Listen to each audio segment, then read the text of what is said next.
खूप वेळा, पण ते बोललं जात नाही.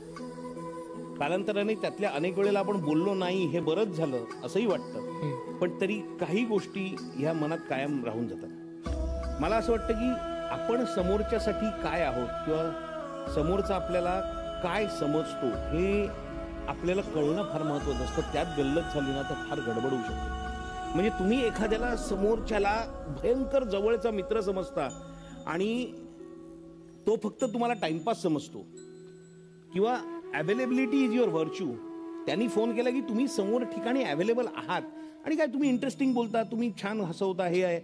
पण जेव्हा त्याला बाय चॉईस वेळ घालवायची संधी येते आणि जेव्हा त्याला चॉईस करायचा असतो की मी कोणाला भेटायचं आहे, तेव्हा तो जेव्हा वेगवेगळ्या लोकांबरोबर भेटताना दिसतो आणि तुम्हाला वेळ नाही हे सांगतो ना, तेव्हा असं वाटतं की आपलं कुठेतरी चुकलंय.